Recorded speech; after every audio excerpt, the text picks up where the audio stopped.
नमस्कार स्टूडेंट्स, मैं शिवांश जोशी एक बार फिर से आपका YouTube के इस ऑनलाइन प्लेटफॉर्म पे बहुत बहुत स्वागत करता हूं। और हम यहां पढ़ रहे थे बायोलॉजी। तो देखिए, बायोलॉजी में हमने जो पढ़ा एक बार क्विक रिवीजन लेते हैं उसका और फिर हमारे टॉपिक में आगे बढ़ते हैं। आज हम यूकैरियोटिक और प्रोकैरियोटिक जो कोशिकाएं हैं उनके अंतर और कोशिका विभाजन को थोड़ा सा स्टार्ट कर लेंगे। ओके, तो देखिए हमने क्या क्या देखा। सबसे पहले हमने बायोलॉजी के अंदर देखा कि बायोलॉजी जो है वो किसकी शाखा है, तो ये विज्ञान की शाखा है। जब हमने विज्ञान की परिभाषा बनाने की कोशिश की तो हमने देखा तथ्यों पर आधारित और जो प्रयोगों द्वारा सत्यापित प्रकृति द्वारा जो प्रदत्त ज्ञान है उसका क्रमबद्ध और सुव्यवस्थित अध्ययन ही क्या कहलाता है, विज्ञान कहलाता है। इसके अलावा हमने बायोलॉजी की बात की तो बायोलॉजी जो है वो दो शब्दों से मिलकर के बना है, बायोस और लोगोस। बायोस का अर्थ मैंने आपको बताया था जीवन या लाइफ, और लोगोस का अर्थ बताया था अध्ययन या स्टडी। इसके बाद हमने बायोलॉजी की परिभाषा बनाई तो परिभाषा कुछ इस तरह थी: विज्ञान की वह शाखा जिसके अंतर्गत जीवों की संरचना और उनके जैविक प्रक्रमों का अध्ययन किया जाए, उनके जैव प्रक्रमों का अध्ययन किया जाए। संरचना आप समझते हैं, उनके आकार, उनके स्ट्रक्चर के बारे में, और जैव प्रक्रम के बारे में मैंने बताया था कि श्वसन, उत्सर्जन, पोषण, पाचन, जनन, वृद्धि, गतिशीलता, ये जितने भी किसी एक सजीव में पाए जाएंगे तो वो कौन कहलाएगा, वो सजीव कहलाएगा। ठीक है, वो जीवित प्राणी कहलाएगा। तो इनका सुव्यवस्थित और क्रमबद्ध अध्ययन ही क्या कहलाता है, जीव विज्ञान कहलाता है। ओके, जीव विज्ञान की हमने बात की तो इसकी दो शाखाएं थी, जूलॉजी और बॉटनी। जूलॉजी की बात करें तो फादर ऑफ जूलॉजी थे अरस्तु, और फादर ऑफ बॉटनी मैंने बताए थे थियोफ्रेस्टस। ओके, मैंने एक शब्द लिया यहाँ पे, सजीव नाम लिया, तो सजीव के बारे में हमने जाना, कुछ कैरेक्टरिस्टिक्स हमने देखे जिनके आधार पर हम कह सकते हैं कि यह सजीव है। मैंने अभी नाम लिए, श्वसन हो गया, पाचन हो गया, पोषण हो गया, उत्सर्जन हो गया, गतिशीलता होगी, वृद्धि हो गई, जनन हो गया। ओके, इसके अलावा हमने हमारा जो मेन टॉपिक था कोशिका वो स्टार्ट किया था। कोशिका की हमने परिभाषा देखी कि शरीर की, या मैं बोलूँ सजीव की सबसे छोटी संरचनात्मक और क्रियात्मक इकाई क्या है, कोशिका है। इसको अंग क्यों नहीं बोला, इकाई क्यों बोला, ये मैं समझा चुका हूँ। इसके अलावा हमने देखा कि जो मृत कोशिका थी, कॉर्क की कोशिका, उसको सबसे पहले खोजा था रॉबर्ट हुक ने। तो सर्वप्रथम कोशिका को खोजने का श्रेय दिया जाता है रॉबर्ट हुक को, और जीवित कोशिका को खोजने का श्रेय दिया जाता है एंटोनी वॉन ल्यूवेनहॉक को। इसके अलावा हमने देखा कोशिका सिद्धांत के बारे में जो स्लाइडेन और स्वान ने दिया था, इसको हम अच्छे से आगे पढ़ने वाले हैं। इसके बाद हमने देखे कोशिकांग, तो कोशिकांग कौन कौन से थे। हमने पहला देखा कोशिका झिल्ली। झिल्ली की मैंने बात की कि अर्धपारगम्य होती है, कुछ एक पदार्थों को ही अंदर प्रवेश करवाती है, कुछ को ही बाहर जाने की अनुमति देती है, जैसे कि ब्लड है, कार्बन डाइऑक्साइड, ऑक्सीजन और जल को। इसके अलावा ये थैलीनुमा होती है, बहुत पतली स्ट्रक्चर होती है, सबसे बाहरी संरचना होती है, सारे कोशिकांग इसी में पड़े होते हैं। ये किसकी बनी होती है, प्रोटीन की एवं लिपिड की ये बनी होती है। ओके, चलिए इसके बाद हमने देखा कोशिका भित्ति के बारे में, सेल वॉल के बारे में। सेल वॉल की हमने बात करी तो ये जो है पादपों में पाई जाती है, एक एक्स्ट्रा सुरक्षा की परत होती है, सेल्यूलोज की बनी होती है। ओके, इसके बाद हमने बात की केंद्रक की। केंद्रक हमने देखा, केंद्रक के हमने अंदर क्या देखा, तो केंद्रक जो है वो कोशिका विभाजन में सबसे महत्वपूर्ण भूमिका निभाता है। इसके अलावा इसके अंदर जो डीएनए है, जीन है, केंद्रिका है, केंद्रक द्रव्य है, वो सब पाए जाते हैं। इसे कोशिका का मस्तिष्क, ब्रेन ऑफ सेल भी कहा जाता है। इसके बाद हमने देखा माइटोकॉन्ड्रिया। माइटोकॉन्ड्रिया के बारे में मैंने बताया था, ये कोशिका का शक्ति गृह कहलाता है। माइटोकॉन्ड्रिया कोशिका का शक्ति गृह कहलाता है, ऊर्जा निर्माण करता है क्रेब्स चक्र के माध्यम से, 38 एटीपी बनाता है। ये 38 एटीपी फर्दर ग्लूकोज बना करके ग्लाइकोलाइसिस के माध्यम से 2 पायरुविक एसिड देते हैं, जो कि सरल अणुओं होते हैं, जंतु और पादप के द्वारा ग्रहण किए जाते हैं। ओके, माइटोकॉन्ड्रिया की जो बाहरी परत थी उसका नाम हमने लिया था क्रिस्टी। इसके अलावा माइटोकॉन्ड्रिया जो है जूते के आकार का होता है। इसके बाद हमने बात करी थी लाइसोसोम की। लाइसोसोम केवल जंतु कोशिकाओं में पाया जाता है, आत्मघाती थैली होती है। ये क्या करता है, इसमें जल अपघटनीय एंजाइम होते हैं जो कि किसी भी कोशिका को पचाने के काम आते हैं। अगर किसी कोशिका में कोई कोशिकांग डिस्ट्रॉय हो जाए, खराब हो जाए, या पूरी कोशिका खराब हो जाए तो लाइसोसोम फट जाता है, इसमें से जल अपघटनीय एंजाइम निकल जाते हैं, और इस तरह से कोशिका का जो है पाचन हो जाता है, वो रक्त में मिल जाती है। इसके बाद हमने देखा गोल्जी एपरेटस, गोल्जी उपकरण। गोल्जी उपकरण की मैंने बात करी कि माइटोकॉन्ड्रिया द्वारा जो शक्ति निर्माण या ऊर्जा निर्माण किया जा रहा था उसका परिवहन ये करता है। ये ऊर्जा की एक गाड़ी है। ओके, दो प्रकार के हैं, जो गोल्जी उपकरण है ये ऊर्जा की गाड़ी है, और क्या करता है, ये जो ऊर्जा है उसका परिवहन करता है। इतना हमने देखा था गोल्जी बॉडी के बारे में, परतदार संरचना है। इसके अलावा देखिए हमने देखा एंडोप्लाज्मिक रेटिकुलम, जो कि दो प्रकार की थी, सॉफ्ट और रफ। ओके। सॉफ्ट की जब हमने बात की तो ये तो वसा और लिपिड का निर्माण कर रही थी, इसके अलावा जो रफ थी वो प्रोटीन सिंथेसिस का काम कर रही थी। इसके बाद हमने क्या क्या देखा, और इसके अलावा हमने देखे सीलिया फ्लैजिला। सीलिया फ्लैजिला की मैं बात करूँ तो फ्लैजिला बड़े होते हैं सीलिया से। एक कोशिकीय के पादपों में ये एक कोशिकीय के जो जीव हैं उनमें ये छद्म सूडोपॉड के रूप में काम आते हैं, अर्थात चलने के काम आते हैं। बाकी ये पोषण ग्रहण करने के भी काम आते हैं। बात करें एक कोशिकीय जीवों की तो एक पाया जाता है, और बहुकोशिकीय जीवों में इनकी संख्या 11 होती है। इसके अलावा हमने क्या देखा, तो हमने देखे राइबोसोम। राइबोसोम की मैंने बात करी तो राइबोसोम जो है ये प्रोटीन सिंथेसिस में एंडोप्लाज्मिक रेटिकुलम के साथ सहयोग करते हैं। दो प्रकार के होते हैं, 70S और 80S। 70S जो है वो प्रोकैरियोटिक सेल्स में पाए जाते हैं, आपको कल अच्छे से समझा दिया था। इसके अलावा जो 80S है वो यूकैरियोटिक सेल्स में पाए जाते हैं, बाहरी होते हैं। ओके, ये चीज़ें हमने देखी। इसके अलावा हमने देखा गुणसूत्र, जो हर एक प्रजाति में अलग अलग पाए जाते हैं, आनुवंशिक सूचनाओं के वाहक होते हैं, इन पर जीन पाए जाते हैं। कुत्तों की मैं बात करूं तो 78 गुणसूत्र पाए जाते हैं। मानव की बात करूं तो 46 गुणसूत्र, और ये गुणसूत्र जो हैं जोड़े में पाए जाते हैं, 44 + XX मादा, 44 + XY नर। ये मैंने आपको बताया था, ठीक है। चलिए, इसके बाद हमने कोशिकांग के बाद हमने देखा जंतु कोशिका और पादप कोशिका में अंतर। तो जंतु कोशिका पादप कोशिका में अंतर हमने देखा। मैं सिर्फ अंतरों की बात करता हूँ, क्योंकि समानता में तो जो मैंने आपको कोशिकांग बताए थे वो दोनों में ही पाए जा रहे थे। जो भिन्नता थी वो ये थी कि जंतु कोशिका जो है उसमें लाइसोसोम पाया जा रहा था। क्यों पाया जा रहा था मैं बता चुका हूँ, पादपों में इसकी क्यों ज़रूरत नहीं है, क्योंकि अगर कोई जो कोशिका है वो खराब हो जाए, डेड हो जाए, मृत हो जाए, तो फिर वो दृढ़ोत्तक स्क्लेरेन्काइमा बनाने के काम आ जाती है, बाहरी ढांचा बनाने के काम आ जाती है पादप के। लेकिन जंतु में कोई खराब हो जाए तो उसको गलाना ज़रूरी है, वरना वो जगह डिस्ट्रॉय हो जाएगी, दृढ़ हो जाएगी, और दृढ़ हो गई तो फिर हमारा पूरा शरीर पत्थर का बन जाएगा धीरे धीरे करके। इसलिए लाइसोसोम जरूरी है।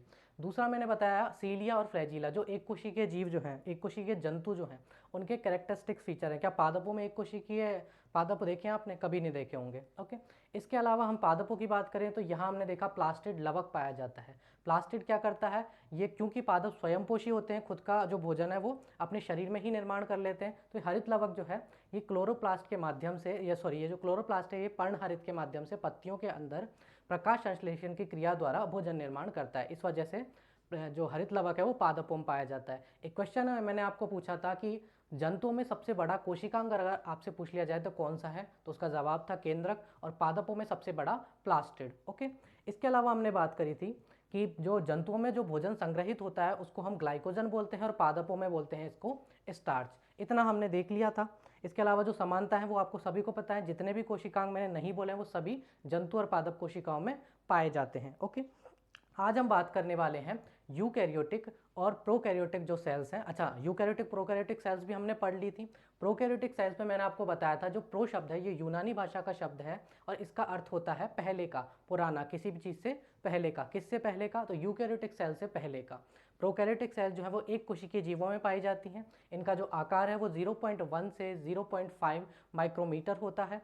प्रोकैरियोटिक सेल्स में मैंने हिंदी बताई थी, प्राक केंद्रक ही इनको बोलते हैं, मतलब कि इनमें सुविकसित केंद्रक नहीं पाया जाता। प्राक मतलब पुराना केंद्रक इनमें पाया जाता है। ओके, किस में पाए जाते हैं? तो एक कोशिकीय जीवों में पाए जाते हैं, मैंने आपको बता दिया है। ओके, यूकैरियोटिक की हमने बात करी तो यूकैरियोटिक में सुस्पष्ट केंद्रक पाया जाता है। अच्छा, प्रोकैरियोटिक की एक बात और हमने देखी कि सुस्पष्ट केंद्रक इसमें नहीं पाया जाता, तो फिर क्या पाया जाएगा? इसमें एक केंद्रक जैसा छिद्र पाया जाता है जिसमें आनुवंशिक पदार्थ भरा होता है, एक फ्लूइड भरा होता है, उसको हमने न्यूक्लियोइड बोला। ऑइड का अर्थ मैंने आपको बताया था रिजेंबल, समान दिखने वाला, अंग्रेजी भाषा का शब्द है। तो न्यूक्लियोइड, न्यूक्लियस जैसा, केंद्रक जैसा दिखने वाली जगह। इसके बाद हमने यूकैरियोटिक में बात करी तो यूकैरियोटिक हमारे कौन है? जंतु और पादप। जंतु और पादपों में सुविकसित केंद्रक पाया जाता है, सुविकसित जो है कोशिका विभाजन होता है। अगर प्रोकैरियोटिक की बात करें तो इनमें विखंडन प्रकार का कोशिका विभाजन था, एक कोशिका टूट करके दो पुत्री कोशिकाएं बना रही थी। इसी प्रकार जो यूकैरियोटिक है इनमें समसूत्री और अर्धसूत्री विभाजन पाए जाते हैं। कैसे पाए जाते हैं, किस तरह से इनकी प्रोसेस है, वो हम आगे पढ़ने वाले हैं। यूकैरियोटिक जो है इनके अंदर कोशिकाओं की साइज होती है 10 माइक्रोमीटर से और 100 माइक्रोमीटर तक। 100 मैंने इसलिए बोला क्योंकि पादप कोशिकाएं बड़ी होती हैं जंतु कोशिकाओं से। ओके, तो 100 माइक्रोमीटर तक उनकी साइज हो सकती है। ये सब चीज़ें हमने पिछली वीडियोज़ में देखी थी। ओके, आज हम बात करने वाले हैं इन्हीं यूकैरियोटिक और प्रोकैरियोटिक सेल्स में अंतर के बारे में, और साथ ही हम कोशिका विभाजन को पढ़ने वाले हैं। तो चलिए आगे की वीडियो को स्टार्ट करते हैं। तो चलिए जानते हैं यूकैरियोटिक और प्रोकैरियोटिक सेल्स में अंतर। देखिए मैंने कुछ कैरेक्टर्स यहाँ लिखे हैं जिनके माध्यम से हम पता लगा सकते हैं कि प्रोकैरियोटिक सेल्स और यूकैरियोटिक सेल्स में क्या क्या डिफरेंसेस हो सकते हैं। देखिए सबसे पहले मैंने बात करी सेल वॉल या कोशिका भित्ति की। क्या प्रोकैरियोटिक सेल्स में या प्रोकैरियोटिक जीव जो है उनमें कोशिका भित्ति पाई जाती है? आप एक कोशिकीय जीवों को थोड़ा सा याद रख के इसको कीजिए। देखिए सेल वॉल इनमें एब्सेंट होती है। तो मैं बात करूं सेल वॉल किस में होती है? पादप कोशिकाओं में होती है। और पादप कोशिका कैसी हैं? यूकैरियोटिक प्रकार की कोशिकाएं हैं। तो सेल वॉल किस में पाई जाएगी? यूकैरियोटिक कोशिकाओं में। और यहाँ आप लिख सकते हैं केवल पादपों में। ओके, जंतुओं में नहीं पाई जाती। एंडोप्लाज्मिक रेटिकुलम की मैं बात करूं, अंतःप्रदव्य जालिका, तो अंतःप्रदव्य जालिका क्या है? क्या क्या करती है? कंकाल बनाती है, कोशिका को पिचकने से बचाती है। क्या एक कोशिकीय जीवों में कोशिका पिचकनी चाहिए? वो अगर लचीली नहीं होगी, अगर दृढ़ रहेगी कोशिका, वो पिचक नहीं पाएगी, तो क्या वो आगे बढ़ सकते हैं? कोई एक कोशिकीय जीव नहीं बढ़ सकते। तो जो एंडोप्लाज्मिक रेटिकुलम है वो प्रोकैरियोटिक सेल्स में नहीं पाई जाती, बल्कि यूकैरियोटिक सेल्स में पाई जाती है। जंतु और पादप सेल जो है वो यूकैरियोटिक प्रकार की सेल्स हैं, दोनों में पाया जाएगा। गोल्जी बॉडी की मैं बात करूं, मुझे बताइए, चलो पहले माइटोकॉन्ड्रिया देख लेते हैं। माइटोकॉन्ड्रिया क्या है? ऊर्जा निर्माण का कार्य करता है। तो क्या प्रोकैरियोटिक सेल्स में माइटोकॉन्ड्रिया होगा? ये तो डायरेक्ट कोई जो पोषक पदार्थ होता है उसको लेते हैं और उससे डायरेक्ट ऊर्जा निर्माण करते हैं। किसके माध्यम से? इनके अंदर जो फ्लूइड भरा है उसके माध्यम से। माइटोकॉन्ड्रिया तो इनमें एब्सेंट होता है। तो जब माइटोकॉन्ड्रिया ही नहीं है, जब ऊर्जा बनाने वाला ही नहीं है, तो ऊर्जा की गाड़ी होगी? नहीं होगी। ओके, पर इनमें ये दोनों पाए जाएंगे। इसके बाद हम बात करते हैं राइबोसोम की। तो मैंने आपको बताया था कि राइबोसोम जो है प्रोकैरियोटिक सेल्स में 70S प्रकार के होते हैं। 70S प्रकार के होते हैं। एस फॉर सेडिमेंटेशन कॉफिशिएंट या अवसादन गुणांक। मैं अच्छे से बता चुका हूँ अवसादन गुणांक क्या है। 70S का मतलब क्या था? हल्के वाले राइबोसोम। तो हल्के वाले राइबोसोम का काम चल जाएगा, क्योंकि ये एक कोशिकीय जीव तो है, एक ही कोशिका इनके अंदर। लेकिन बहुकोशिकीय जीवों में राइबोसोम की बहुत ज़्यादा ज़रूरत होती है, क्योंकि प्रोटीन सिंथेसिस का बहुत ज़्यादा काम रहता है। तो ये 80S प्रकार के होते हैं। ओके, इसके बाद बात करें लाइसोसोम की, तो ये क्या है? ये आत्मघाती थैली है। अगर कोशिका में कोई भी कोशिकांग काम नहीं कर रहा है या पूरी कोशिका खराब हो जाए तो ये क्या फट जाता है और इससे जल अपघटनीय एंजाइम निकलता है। अगर पूरी कोशिका फट गई तो एक कोशिकीय जीव का तो अस्तित्व ही नहीं रहेगा। अब जब ऐसी सिचुएशन आएगी तो क्या लाइसोसोम इसमें प्रेजेंट होगा? नहीं होगा। ओके, ज़रूरत ही नहीं है। अगर कोशिका खराब हुई तो जीव वैसे ही मर जाएगा, उसको पचाने की भी ज़रूरत नहीं है। ठीक है। और बात करें यूकैरियोटिक में, तो यूकैरियोटिक में तो लाइसोसोम पाया जाता है, लेकिन किस में पाया जाएगा? केवल जंतुओं में पाया जाएगा। ओके, रिक्तिकाओं की मैं बात करूं तो प्रोकैरियोटिक सेल्स में जो सेल्स हैं उसका आकार कितना है, साइज कितनी है? 12वां पॉइंट देखिएगा, साइज कितनी है प्रोकैरियोटिक सेल्स की? तो प्रोकैरियोटिक सेल्स की साइज है 0.1 से 0.5 माइक्रोमीटर। ओके, इतनी छोटी सी साइज में रिक्तिकाएं आ सकती हैं? नहीं आ सकती, ज़रूरत ही नहीं रिक्तिकाओं की। तो इसमें रिक्तिकाएं भी एब्सेंट होती हैं, लेकिन यहाँ पर रिक्तिकाएं प्रेजेंट होती हैं, क्योंकि इसकी साइज कितनी होती है? इसकी साइज है 10 से 100 माइक्रोमीटर। ओके, इसके बाद देखिए केंद्रक और केंद्रिका की मैं बात करूं, प्रोकैरियोटिक सेल्स में मैंने आपको बताया था कि सुविकसित केंद्रक तो होता ही नहीं है। केंद्रक के स्थान पर एक ऐसी जगह, एक ऐसा क्षेत्र होता है जिसमें केंद्रक जैसा पदार्थ भरा होता है, आनुवंशिक पदार्थ भरा होता है, न्यूक्लियोइड। न्यूक्लियोइड जो है वो केंद्रक के स्थान पर प्रोकैरियोटिक सेल्स में पाया जाता है। लेकिन यूकैरियोटिक सेल्स की बात करूं तो सुविकसित केंद्रक इनमें पाया जाता है। और केंद्रिका की मैं बात करूं तो केंद्रिका तो प्रोकैरियोटिक सेल्स में होती ही नहीं है। ओके, जो केंद्रिका है वो प्रोकैरियोटिक सेल्स में नहीं होती, बल्कि किस में होती है? यूकैरियोटिक सेल्स में होती है। ओके, गुणसूत्र की मैं बात करूं तो क्या प्रोकैरियोटिक सेल्स में गुणसूत्र पाए जाएंगे? अरे भाई पाए तो जाएंगे, क्योंकि इनमें भी क्या है? कोशिका विभाजन तो हो रहा है, चाहे वो विखंडन प्रकार का ही हो। ठीक है, लेकिन इनमें एक सूत्री गुणसूत्र पाए जाएंगे। कैसे? एक सूत्री। एक सूत्री से मतलब, एक सूत्री से मतलब है एक धागे के बराबर। ठीक है, गुणसूत्र जो होते हैं वो द्विगुणित होते हैं, हमेशा दो इस तरह से बने होते हैं। इनमें अगर एक सूत्र है, सिर्फ एक रेशा है, तो उसको क्या बोल दिया? एक सूत्री गुणसूत्र। किसमें पाए जाएंगे? प्रोकैरियोटिक सेल्स में। जब भी इनका विखंडन द्वारा जो है नई पुत्री कोशिका बनेगी, कोशिका विभाजन होगा, तो ये गुणसूत्र आधे तो दूसरी कोशिका में और आधे किसी दूसरी कोशिका में चले जाएंगे। इस तरह से दो पुत्री कोशिकाएं इनकी बन जाएंगी। आगे हम पढ़ेंगे सूत्री विभाजन के बारे में, जो एक कोशिकीय जीवों में होता है। गुणसूत्र की मैंने बात करी तो प्रोकैरियोटिक सेल्स में ये द्विगुणित होते हैं। कैसे होते हैं?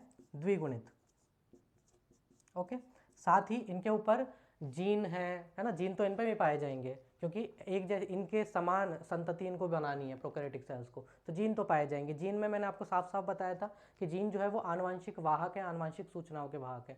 तो इनको भी तो आनुवंशिक सूचना अपनी आगे संतति में पहुंचानी, अपनी जो संतति कोशिकाएं बनानी है इनको विखंडन प्रक्रिया के द्वारा, तो जीन तो जरूरी है।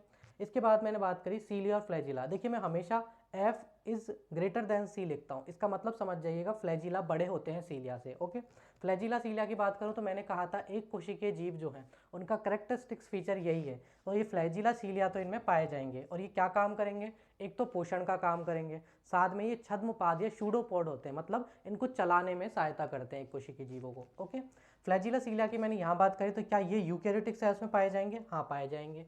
क्या काम करेंगे, तो पोषण प्राप्ति का तो कार्य करेंगे, साथ ही प्रचलन का इनमें भी काम करेंगे। मैंने एक उदाहरण दिया था आरबीसी जो है, आरबीसी अपने रक्त में, इस पर आरबीसी की जो कोशिका है वो रक्त में क्या है, चलती रहती है, तो उनको चलाने के लिए, प्रचलन कराने के लिए कौन जरूरी है, यही तो सीलिया फ्लैजिला जरूरी है। एक बात और कर लें कि अगर हम प्रोकैरियोटिक की बात करें, मतलब एक कोशिकीय जीवों की बात कर रहे हैं, तो फ्लैजिला सीलिया की संख्या कितनी होती है, 1 होती है, और इनमें कितनी होती है, 11 होती है। ओके, श्वसन की मैंने बात करूं तो श्वसन प्रोकैरियोटिक सेल्स में मुझे बताइए माइटोकॉन्ड्रिया में क्या मैंने आपको बताया था, श्वसन, श्वसन के द्वारा क्रेब्स चक्र के माध्यम से और क्या बनता है, ग्लूकोज बनता है, और सॉरी 38 एटीपीज बनते हैं। ओके, इसके बाद उससे ग्लूकोज निर्माण होता है और फिर 2 पायरुविक एसिड्स बनते हैं जो कि सरल अणु हैं।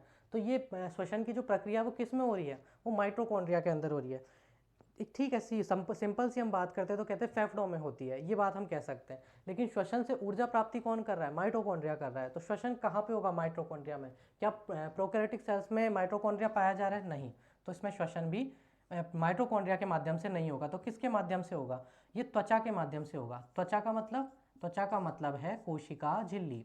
ओके, इनके पास कोशिका झिल्ली ही तो है एक, त्वचा के नाम पर, तो कोशिका झिल्ली के माध्यम से श्वसन होगा। और इसमें होगा माइटोकॉन्ड्रिया के माध्यम से। ओके, इसके बाद मैंने साइज की बात कर ली थी। जनन की बात मैं पिछली वीडियो से ही बताता आ रहा हूँ कि इनमें जनन जो है वो असूत्री प्रकार का विखंडनीय जनन होता है, विखंडन प्रकार का जनन होता है। ओके, एक कोशिका जो है वो टूटकर 2 पुत्री कोशिकाओं का निर्माण करती है, सीधा सा प्रोसेस है। लेकिन इनमें यूकैरियोटिक सेल्स कौन कौन सी हैं, पादप और जंतुओं की सेल हैं। तो पादप और जंतुओं में लैंगिक और अलैंगिक प्रकार के जनन पाए जाते हैं। कैसे, लैंगिक एवं अलैंगिक प्रकार के जनन पाए जाते हैं। ओके, अगर यहाँ मैं एक पॉइंट और जोड़ दूं कि कोशिका विभाजन, तो कोशिका विभाजन प्रोकैरियोटिक सेल्स में कैसा होगा, असूत्री प्रकार का होगा। ओके, और यूकैरियोटिक सेल्स की मैं बात करूं तो समसूत्री और अर्धसूत्री प्रकार का होगा। हम आगे पढ़ने वाले हैं कोशिका विभाजन में कि समसूत्री जो है वो हमारी कायिक कोशिकाओं में होता है। कायिक कोशिका मतलब हमारी सारी सेल्स, सिर्फ जनन कोशिकाओं को छोड़कर, रिप्रोडक्टिव सेल्स को छोड़कर सारी की सारी जो सेल्स हैं वो क्या है, सोमेटिक सेल्स या कायिक कोशिकाएं हैं। उनमें समसूत्री विभाजन होगा, आगे मैं अच्छे से समझाने वाला हूँ, और अर्धसूत्री विभाजन होगा हमारी जनन कोशिकाओं में। ठीक है, वो रिप्रोडक्शन के लिए जिम्मेदार होता है। अगर सवाल आपसे ऐसा पूछ लिया जाए कि निम्न में से कौन सा कोशिका विभाजन संतति निर्माण में सहायता करता है, तो अर्धसूत्री विभाजन सहायता करता है। वो रिप्रोडक्टिव सेल्स के अंदर होता है, जो जननीय सेल्स जो होती है ना, जनन वाली सेल्स, उनके अंदर होता है। ठीक है, तो ये क्या है आपका प्रोकैरियोटिक और यूकैरियोटिक कोशिकाओं में अंतर। आप चाहें तो इसका स्क्रीनशॉट ले लें, फिर हम स्टार्ट करने वाले हैं कोशिका विभाजन के बारे में, समसूत्री, अर्धसूत्री और असूत्री विभाजन। ओके, चलिए ये हो गया। अब हम बात करते हैं कोशिका विभाजन के बारे में। देखिए, कोशिका विभाजन मैंने आपको बताया 3 तरीके का होता है, असूत्री कोशिका विभाजन, समसूत्री कोशिका विभाजन, अर्धसूत्री कोशिका विभाजन। ओके, ये 3 प्रकार का होता है। किस किस सेल्स में होता है, किन की सेल्स में होता है, एक कोशिकीय जीवों की सेल्स में कौन सा होता है, ये अब आप अभी तक जान चुके होंगे। ओके, देखिए 3 है, एक तो है असूत्री विभाजन। ओके, कौन सा है, असूत्री। ओके, दूसरा है समसूत्री, और तीसरा है अर्धसूत्री। सिंपल बात करेंगे आज, इसके बाद इसको अच्छे से ब्रीफ में नेक्स्ट वीडियो में पढ़ेंगे। असूत्री में आपको कई बार समझा चुका हूँ, ये एक कोशिकीय जो जीव है, यूनिसेलुलर जो है, उनके अंदर पाया जाता है। ओके, किस प्रकार का होता है, तो विखंडन प्रकार का होता है। एक कोशिका है, उसमें यहाँ से खांच बनेगी, कोशिका इस तरह से खांच बनाएगी। ओके, और अच्छे से बना देते हैं इसको, कोशिका जो है वो कुछ इस तरह से खांच बनाएगी। ओके, और यहाँ से ये कोशिका टूट करके 2 पुत्री कोशिकाओं का निर्माण कर देगी। क्योंकि इसमें केंद्रक नहीं पाया जा रहा है, एक फ्लूइड पाया जा रहा है, तो वो जो फ्लूइड है वो आधा इसमें और आधा इसमें चला जाएगा, तो 2 कोशिकाएं इस तरह से बन जाएगी। सिंपल प्रोसेस है अर्धसूत्री विभाजन की। किस में होता है, एक कोशिकीय जीवों में होता है। ये आपके एनसीईआरटी में दिया हुआ ही नहीं है, आपके सिर्फ समसूत्री और अर्धसूत्री विभाजन दिए हुए हैं, और समसूत्री को वहाँ कहा गया है सूत्री विभाजन। ओके, और ओनली, ठीक है। क्या कहा गया? सूत्री विभाजन। तो अगर सूत्री बोले तो आप समझ जाना समसूत्री। इसको इंग्लिश में बोलते हैं माइटोसिस। क्या बोलते हैं? माइटोसिस। और अर्धसूत्री को बोलते हैं मियोसिस। ओके, ये दो आपके दिए हुए हैं। थोड़ा सा हम जान लेते हैं इनके बारे में। यहाँ पर समसूत्री जो है वो सिर्फ कायिक कोशिकाओं में होता है, कायिक सेल्स में या सोमेटिक सेल्स में। कौन सी? सोमेटिक सेल्स में होता है। अभी समझाता हूं मैं। अर्धसूत्री जो है वो रिप्रोडक्टिव सेल्स में होता है, रिप्रोडक्टिव सेल्स में, मतलब जनन कोशिकाओं में ये होता है। ये जो है ये घाव भरने के काम आता है। ओके, घाव भरने का ये कार्य करता है समसूत्री विभाजन, साथ में वृद्धि का कार्य करता है। अभी मैं समझाता हूँ ये सारे पॉइंट। अर्धसूत्री विभाजन जो है ये सिर्फ और सिर्फ संतति निर्माण का कार्य करता है, मतलब कि माता पिता से उसकी संतान जो बनती है उसका ये कार्य करता है। ओके, उसके लिए कोशिका विभाजन करता है। देखिए, मैंने यहाँ पे बोला जो समसूत्री विभाजन है, माइटोसिस जो है वो कायिक कोशिकाओं में होता है। हमारे शरीर के अंदर जितनी भी कोशिकाएं हैं वो सभी कौन है? कायिक कोशिकाएं हैं, सिर्फ और सिर्फ जनन कोशिकाओं को छोड़कर, रिप्रोडक्टिव सेल्स को छोड़कर, जिनसे जनन होता है। कौन कौन से? नर युग्मक और मादा युग्मक, मेल गैमेट और फीमेल गैमेट। इनमें जो कोशिकाएं पाई जाएंगी वो कौन सी होंगी? रिप्रोडक्टिव सेल्स होंगी। ओके, इसके अलावा हमारे हाथ की कोशिका, नाक की कोशिका, आंखों की कोशिका, है ना, हाँ, जो पैर हैं इनकी कोशिका, अपने पूरे शरीर में जितनी भी कोशिकाएं हैं वो सभी कौन है? कायिक कोशिका। तो मैं कह सकता हूँ कि लगभग 95% जो कोशिकाएं हैं वो कैसी हैं? सोमेटिक सेल्स या कायिक कोशिकाएं। तो समसूत्री विभाजन सबसे ज़्यादा होने वाला कोशिका विभाजन है एक जीवित शरीर के अंदर। एक कोशिका को छोड़ दे तो ये किस में होता है? ये दोनों किस में होते हैं? ये होते हैं बहुकोशिकीय में, ठीक है, मल्टी सेलुलर जो है, ठीक है। बहुकोशिकीय जीव कौन कौन है? बहुकोशिकीय जीव पादप और जंतु, ठीक है। तो सोमेटिक सेल्स आप समझ गए। सोमेटिक सेल्स वे हैं जो रिप्रोडक्टिव सेल्स नहीं है। कौन कौन सी रिप्रोडक्टिव सेल्स हैं? नर युग्मक और मादा युग्मक, मेल गैमेट और फीमेल गैमेट। मादा के अंदर जो जनन कोशिकाएं हैं वो, और नर के अंदर जो जनन कोशिकाएं हैं वो, ठीक है। अब जो नर और मादा की जनन कोशिकाएं वो किसके अंदर कोशिका विभाजन करेंगी? तो अर्धसूत्री विभाजन करेंगी। वो क्या करेंगी? अर्धसूत्री विभाजन। सोमेटिक सेल की मैंने बात की है, घाव भरने के काम आता है। सोमेटिक सेल्स में जो समसूत्री विभाजन है, मैं आपको हमेशा एग्जांपल देता हूँ। मेरा हाथ कटा, यहाँ से कोशिकाएं जो है वो टूट गई, खराब हो गई, लाइसोसोम आया, वो फटा, जो कोशिकाएं थी उनको उसने जो रक्त था उसमें पचा करके डाल दिया। अब यहाँ पे कोशिका बनना तो जरूरी है, वरना ये जगह जो है वो गर्त के रूप में रह जाएगी, खुली रह जाएगी।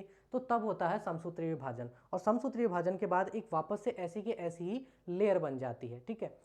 एक इसका जो नेगेटिव पॉइंट है वो ये है कि समसूत्री विभाजन अगर ज़्यादा मात्रा में हो जाए तो ये कैंसर का कारण बन जाता है। अगर मान लीजिए समसूत्री विभाजन हमारे किसी भी शरीर में ज़्यादा हो जाए तो वो ट्यूमर बना लेता है। क्या बना लेता है? ट्यूमर। बहुत सारी कोशिकाओं का एक गुच्छा बन जाता है उस जगह पे, ठीक है। तो उसको क्या बोल दिया जाता है? ट्यूमर। तो समसूत्री विभाजन नियंत्रित अवस्था में अगर हो रहा है तो वो घाव भरने के काम आएगा, अनियंत्रित होगा तो वो ट्यूमर या कैंसर बना देगा, ठीक है। इसके अलावा अर्धसूत्री की मैंने बात की, तो अर्धसूत्री सिर्फ जनन कोशिकाओं में होगा। ये सिर्फ और सिर्फ माता पिता से संतान जो बनती है उसके टाइम पे इस अर्धसूत्री विभाजन होता है, ठीक है। इतना सा आप जान ले। इसके अलावा हम नेक्स्ट वीडियो में पढ़ेंगे समसूत्री विभाजन को डिटेल से, अच्छे से। उसके बाद हम स्टार्ट करेंगे अर्धसूत्री विभाजन। सारे डायग्राम के थ्रू मैं आपको समझाने वाला हूँ किस तरह से ये चलने वाले हैं। ओके, वीडियोस आपको अच्छी लग रही हैं तो लाइक करके आपका सपोर्ट ज़रूर दिखाएं, और अगर आपको कोई और भी चेंजेस चाहिए, आपके कोई सवाल हैं तो कमेंट सेक्शन में हमें बताएं, उसका हम जवाब देंगे। वहाँ नहीं पूछ सकते तो आप हमारे इंस्टाग्राम पे चले जाएं, ठीक है। आरपीएससी बोर्ड और द राघव इंस्टीट्यूट दोनों के नाम से इंस्टाग्राम चैनल है, लिंक आपको डिस्क्रिप्शन में मिल जाएगा। और टेलीग्राम चैनल पे भी आप थोड़ा एक्टिव रहें, वहाँ पे इसकी जो जैसे ये जो सेल है ये चैप्टर खत्म होता है तो इसके मैं हैंड रिटन नोट्स वहाँ पे अपलोड करने वाला हूँ। ओके, चलिए मिलते हैं नेक्स्ट वीडियो में। Thank you so much.